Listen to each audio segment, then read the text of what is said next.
So the tough thing is, there's not enough of us. I think that there should be more of us, and I think that's something the Air Force is working towards by putting physicians through the pilot training pipeline. You know, sometimes there's this interesting dynamics between pilots and their physicians, their flight surgeons. But when they see pilot's wings on a flight surgeon, they just kind of know, like, I really can trust you. The idea is that we're able to kind of meld the two disciplines in order to help the Air Force with unique knowledge of human factors, human performance. I worked on helmets for the Typhoon program, F-35, the early helmet-mounted displays. We did some usability testing for the early F-35 helmets. A lot of full coverage G-suit protection, immersion suits. When I was doing my TDYs through my residency course for 2 years, anywhere I went, I had my briefing and I had G-suits. I said, here's the G-suits, here's the briefing. I want to educate anybody I can. And for me, it was evidence-based medicine. You know, it was preventive medicine. You can do something that can mitigate a bad outcome. The earlier the better, because it's much easier to fix a problem. The earlier in the life cycle development you can get it.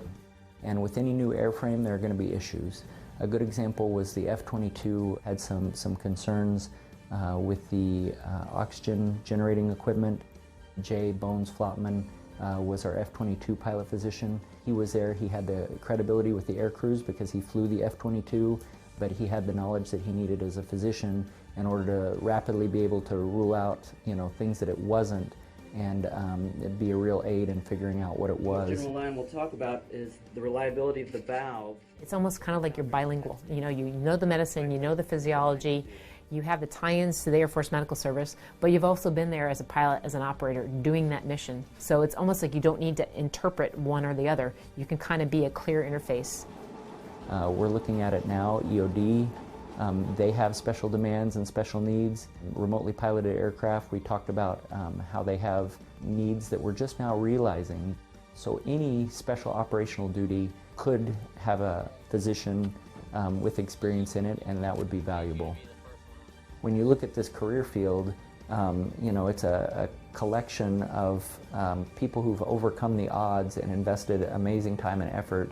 And I think the Air Force recognizes it with the opportunity to use our skills, and so that's what I value.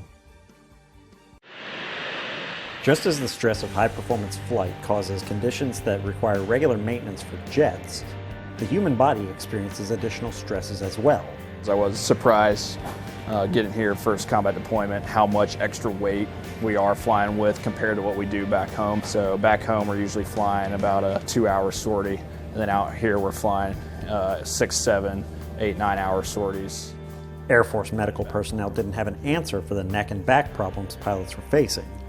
That's when a coalition partner stepped in. We had a relationship with the Belgian medical team that was here, and it came up in conversation that their flyers deploy with physical therapists who specialize in cervical strain, particularly in high-performance aviators. Through talking with them, and because of the good relationships that have been developed between the medical teams over the last several rotations, that we were able to get them to agree to loan us out their physical therapists for a couple times a week. My first colleague who came here, Natalie, she went here on a visit, and then she just talked about what we do in our compound, and then she just introduced her, and then she gave her help. This is just one example of partner nations working and training together to support Operation Inherent Resolve.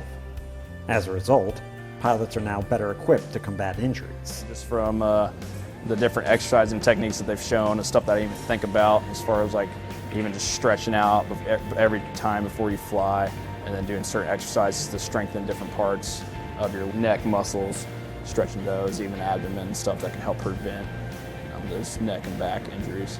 Whether it's physical relief or invaluable experience, both sides are benefiting.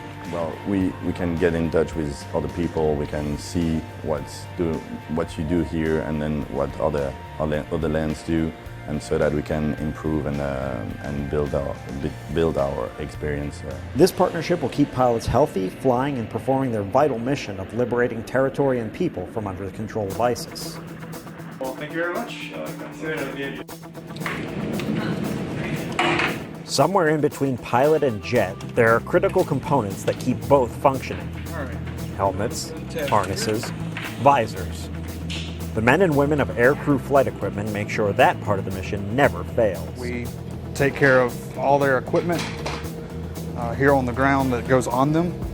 You know, at the end of the day, I know that if my gear's right, they're going to come home and they're going to be safe every time. Their responsibilities encompass a wide range of equipment, some things you might not even think of. So here's our anti-G suit. What this does is it's situated with 5 bladders that will inflate with the jet when they're pulling high amounts of G's. And while their work keeps the pilot and the jet connected, they're also there if the two have to be separated. We're not only responsible for giving the aircrew what they need while they're actually flying, we're also responsible for the things they may need if they're in a survival or evasion situation. In the event of that worst case scenario where they do punch out, we make sure that they're squared away so that we can bring them home to their family. So they rely very heavily on us, and we take a lot of pride in making sure that they're good to go, and when they step out the door they can trust the fact that we've got them squared away. So while you might not see them doing what they do, every time a jet leaves and every time it returns, you're seeing the results of it. Staff Sergeant Samuel O'Brien, Southwest Asia.